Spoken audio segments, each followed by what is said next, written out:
First and foremost, giving all praises, glory, and honor to Yahweh, Ba'ashem Yahushua, Ba'ashem HaKakodash. Double honor to the elders and apostles of Great Millstone. Salutations to Akim out there pushing this truth and enduring. Shalom, shalom. Title of today is Pray for a Way.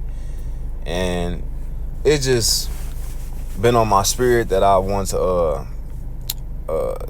talk about how to deal with a certain stress or issue where you feel like you might be stuck, or it's not a way to get across, or it's too high to get over, too low to get under kind of deal. So I'm going to start with 1 Thessalonians 5 and verse 17.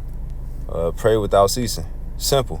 Because this, if you constantly pray when you wake up, pray before you go to sleep, pray before you travel, pray for safety in your travels and all these things therein, your prayer already going to be built up. It's already going to be strong. Because the Lord already know what you want. He just want to see if you're going to pray for it, if you're going to ask him for it. And he'll give it to you. Okay? It's saying John 14 and 14, if you shall ask anything in my name, I will do it. If you ask anything in Yahweh Ba'ashem Yahushua's name, he'll do it. Why? Because in 15 it says, if you love me, keep my commandments. If you doing what you're supposed to do, then why would he not? It's a fair transaction. The Lord is not unrighteous, and the Lord is not a liar. Now, as long as you're not praying for no folly, you know what I'm saying, the Lord will give it to you. Like, and it could be folly, but not no extreme, ridiculous folly. And on the balance side, the Lord not no genie either. He not just going, you're not going to pray to the Lord and ask, let me jump high, and then he turn you to a frog, you know. Or let me get $100, and then you look outside and it's a bunch of deers. It's not. I mean, that's comedical, and the Lord has a sense of humor, but that's not how that works. You could pray for material things. There's nothing wrong with that. This chapter of Matthew 6 and 33, but 26 to 33, it talks about not stressing over material things like food and raiment. He talks about how the Lord clothes the grass blades and he feeds the birds. How much better are you than these things? But the verse 33 right here gets to the point. It says, but seek ye first the kingdom of Yahweh and his righteousness, and all these things shall be added unto you.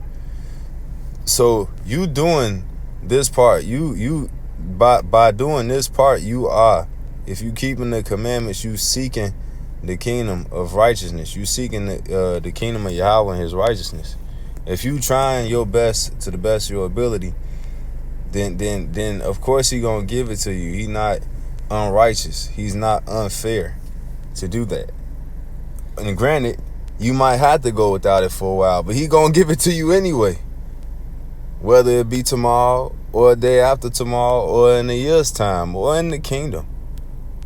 Whatever. So if it's something you need and want, this is not really a worry. You shouldn't be worried about these things.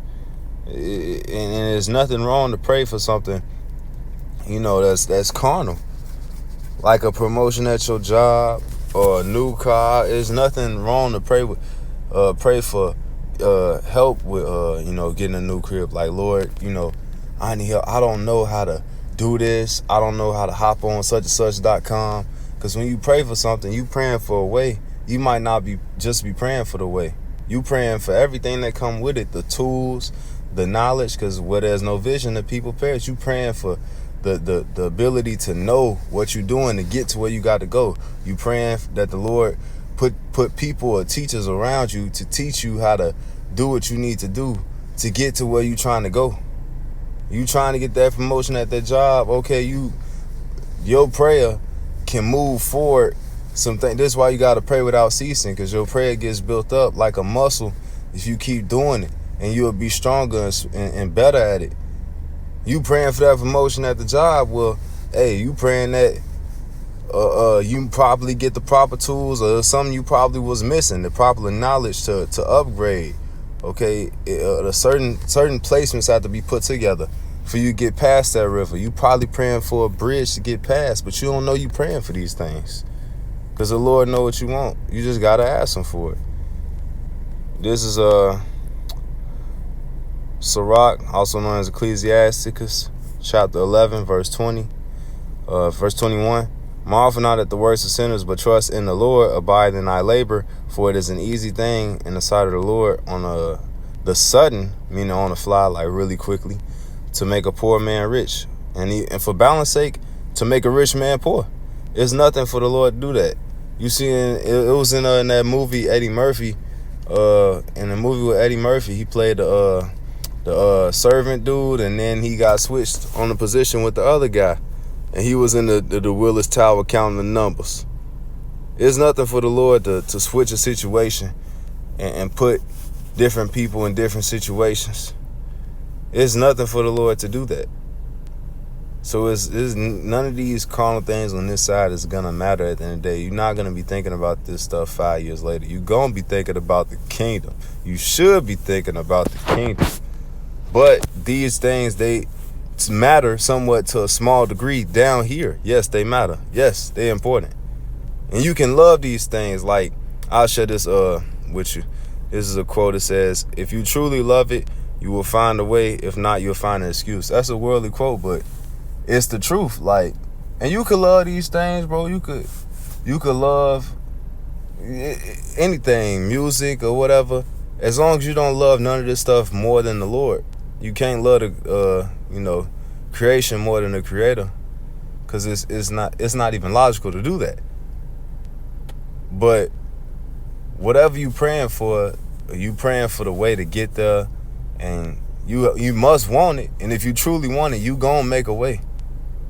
The hustle don't stop when you or the hard work. The hustle and hard work is not present when you do it on the days you feel like it. It's when you do it on the days you don't feel like it that you hustling, that you hard working.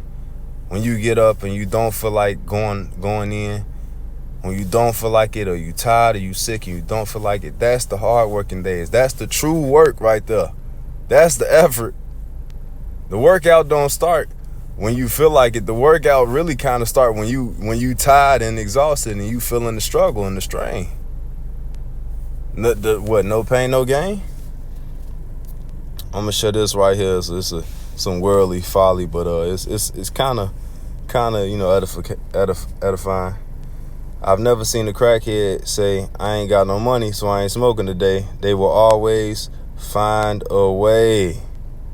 So you gonna let a crackhead out hustle you today? But that is something to think about. Because if you truly want it, you gonna get it. And let me just drop this last precept pertaining to the story of the three holy children. It's a prayer of Azariah, chapter 1, verse 26. But the angel of the Lord came down into the oven together with Azarias and his fellows, and smote the flame out of the fire of the oven. Hey, this is a mighty thing. Because here it is, the three holy children, Azarias and his fellows, they probably didn't see no way out of that, man. They probably didn't see any way out of this oven. Imagine you being sentenced to death to burn into an oven. You ain't no back door, you can't take no freeze pack with you, no water. It don't seem like it's no way. But the Lord made a way. He smote the flame out of the fire of the oven, man. He smote it out. The Lord was with them. The Lord can make a way. And if he don't want to make a way, he can give you the tools to help you make the way yourself, or to give you the knowledge for you to see the path to go therein. The Lord, he can make the way. It's never not a way. Lest you don't want it, unless it wasn't meant for you.